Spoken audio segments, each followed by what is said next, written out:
Thomas Frank has released a statement. First word since leaving Tottenham. Oh, go on. Let's see what Thomas Frank has said. He said, leaving Tottenham has given me the chance to step back and reflect on my journey so far. Football management is a profession that demands complete commitment every single day, and periods like this are a rare opportunity to assess, learn and gain a fresh perspective. From the outside, it may have looked like a time of many challenges at Tottenham when results were not what we wanted. From within, however, it became clear why the club is so special, full of talented people who work tirelessly every day. I have no doubts about Tottenham, that Tottenham has a bright future.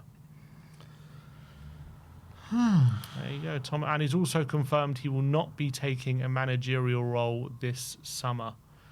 Says this summer, he said he has had opportunities. Where is it? Leaving Tottenham. Football remains a huge part of who I am, and I've chosen to use this time productively over the coming months. Besides spending time with family and friends, I'll continue studying, observing, learning from other leaders, both within the sport and beyond it. I also look forward to covering the World Cup for Danish TV and BBC, as well as experiencing the Tour de France. I look forward to bringing my next challenge. There have been conversations and opportunities since leaving Spurs, but I've decided not to rush into the next role. For me, this summer is not the right time to go back into management. When the time is right, I look forward to my return as a manager, ready to embrace the job with great energy and dedication. Tottenham broke him. Tottenham broke him. He's not ready for a new job yet. Tottenham broke him. Well, yeah, doesn't seem to have any ill will feeling towards Tottenham in his statement. And he shouldn't do. He shouldn't do, because Tottenham gave him a great platform to go and, we took him out off Brentford, who, he did a great job at Brentford, but we gave him the opportunity to manage at a big club at Tottenham, and he just didn't do well. I mean, he was awful. I was one of the ones heavily backing him from the beginning, and it's hard to think about any positives from the Frank tenure. Everything was all wrong. The comments that he was making on and off the pitch, everything was just off. The tactics were a shambles. You got players like Javi Simmons and you get nothing out of them because of your tactics. You're looking at playing a heavy defensive way of playing, but the defence looks all out of sea. You're looking at not being able to have shots on goal in some games, Everything was just wrong about the Frank tenure at Tottenham. He was just a manager that didn't fit the club, didn't fit the ethos of the club, and was always talking down about the club as well, and didn't raise the levels of anyone. So seemed to be out of his depth. Yeah, definitely. And I feel that he does need to use this time to think about his footballing philosophy, and when he goes into his next job, hopefully he can thrive, because I do think he's a genuinely nice guy, and I don't have any ill feeling towards him. He just wasn't the right fit for this football club. I still think he could be a success somewhere else, but I don't think he can be a success at a top 6 club. Yeah, I just don't think he's that level of manager. I think people maybe overestimated like Nuno. Him. Yeah, like Nuno as well. Nuno was more our desperation. We seeked out Frank, didn't we? Nuno, we only got Nuno because we couldn't get anyone else. Whereas Frank, we actively sought him out, and he made him our first choice. We got him right at the start of the summer. He was one that we actively went through this whole process and decided on him. I think for me, when it comes to Thomas Frank, and I said before we got him, part of me hopes we don't get him because he's such a nice guy. I hope we don't break him, and it seems that we did break him. We chewed him up and we spat him out. The Tottenham machine just completely destroyed Thomas Frank and did big damage to his reputation. He was known as some genius, this guy who has all thinks of all the tactics ahead of time, different systems, and he was seen as such a big element to how Brentford were doing. And now people look at him how much effect did he actually have on Brentford? Keith Andrews had a great season. Was Frank actually even that good? What was he good at? There's a lot of question marks about him now. I'm intrigued to see what his next job will be and how he does. I hope he does well. But I agree. I think we learned a harsh lesson about getting managers from that level, you have to be certain that they're going to play the right kind of football and they're up to the job. And not every manager, just because they do a good job at a certain level, is right to come into big clubs like Tottenham. And you not only do you have to have the right way of playing tactically and stuff like that, but you also need the personality and the mentality of heading up such a massive institution like Tottenham Hotspur, which, you know, going from Brentford for Tottenham is, you know, the difference is maddening.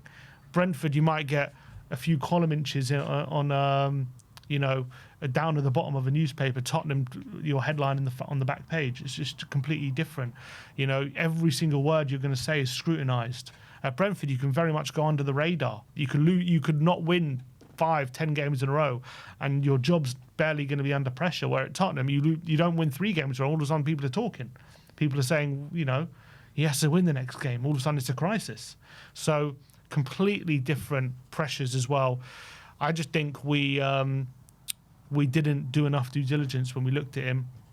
We didn't look at it deeply enough. We thought we saw a manager doing a good job at a mid-table or with a low budget, and thought, well, if we just give him more budget, he can upscale his methods and he can be a success. But we didn't look deep enough into all the other elements, and we got it so completely wrong. Yeah. So I hope he maybe goes to a bit of a smaller club, resets again, goes somewhere a bit under the radar where he can quietly go about his business and rebuild his career. And I do think there's a good manager in there. I just think, we completely massively overestimated how good he actually is. Yeah, I thought like Crystal Palace or Fulham would have been a good fit for him, because I think that's still a step up in terms of size of club to Brentford. And I think he can work at that kind of level of club. I still think he can do job in the Premier League. Yeah. It's just not at the top end of the Premier League. Yeah. It's just not. But we're in good hands now, people. Let's hope we're in good hands now. Roberto De Zerbi, he's probably the one that we should have gone for, him or Pochettino, instead of Thomas Frank. But obviously, they were both in jobs. Poch wasn't. But, they were both in jobs at the time. And you can just see the difference with... It's funny, the difference with De Zerbi and Frank, like when you look at them, like on the face of it, if you're just looking at purely, let's say, how many points they won, how many games they win, how much they overachieve with what they have... You know, the difference to De Zerbi at Brighton or Frank at Brentford, it maybe isn't that massive. But if you just drill into the context, you drill into their personalities and how they play football, how passionate De Zerbi is, how much more suited to a much bigger club De Zerbi is than Frank, you would have seen, you know, one was a right fit and one wasn't. But maybe they were just too focused on what the output was rather than what the input was. Yeah, and the job was just so big as well at Tottenham. Like, we finished 17th the year before, and, you know, obviously reasons going into that. We just won the Europa League as well.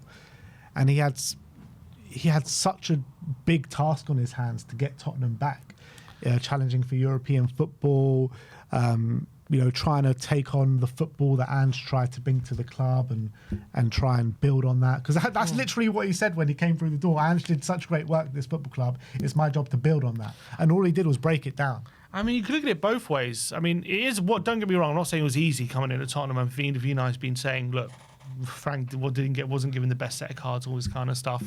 Which is true. Which is true. I'm not denying that he came in, it was an easy job. But on the flip side, you could also argue we did finish 17th, right?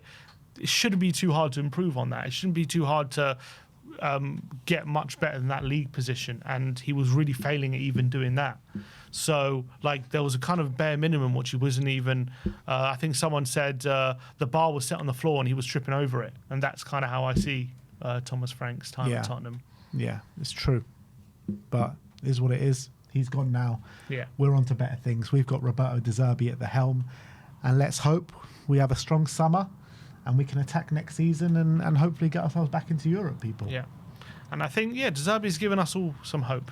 Yeah, Going absolutely. into next season. And how Tottenham seem to be moving in this market, let's hope we continue to see it. Yeah, I mean, I'm not getting too excited about the market just yet. I'm just not. Like, we've been burnt so many times, so many summers.